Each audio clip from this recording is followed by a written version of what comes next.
أعوذ بالله من الشيطان الرجيم بسم الله الرحمن الرحيم والصلاة والسلام على رسول الله سيدنا ومولانا محمد وآله وصحبه ومن والاه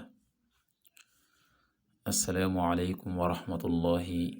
وبركاته bokki ñoo ngi leen di nuyu di leen ziyaara di leen balu xaq te di leen bal xaq di leen ñaanal jàmm waaye itam di sàkku ci ngeen ñaanal nu ko di ñaanit borom bi tabaraka wa taala mu defal nu tawfiq boole nit defal ndimbal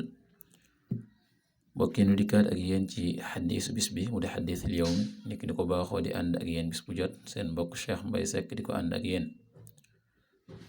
an jaabirin radiyallahu anhu qaala rasulullahi sallallahu alayhi wa sallam ida qadaa axadukum salaatahu fi masjidihi falyajcal li baytihi nasiban min salaatihi fa inna allaha jaacilun fi baytihi min salaatihi xayra rawaahu muslim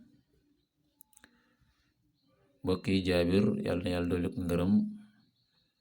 moo wax ne yonent bi sallallahu alayhi wa sallam nee na ida qadaa bu jeexalee bu àggalee axadukum kenn ci yéen salaatahu julleem ga fi masjidi ca jàkkam ji falyajcal na def li baytihi ñeel këram ga nasiban ab cër min salaatihi ci julleem ga fa inna allaha naka yàlla jaacilun aji def la fi baytihi ca këram ga min salaatihi ci julleem ya xayran yiw bokk yi xaddis bi daf ñuy jàngal ci ne yonent bi sallallahu alayhi wa sallam dafa wax ne koo ci xamee ne def na ay julli farataam ba noppi ca jàkka ja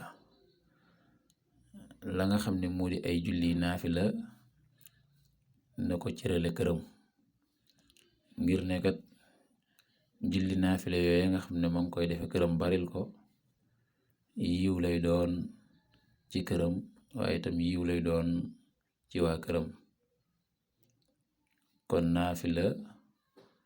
ni ki nga xamee ne ci xadis yi jiitu wax nañ ko yonent bi sallallahu alayhi wa sallam digle ci ñuy jullee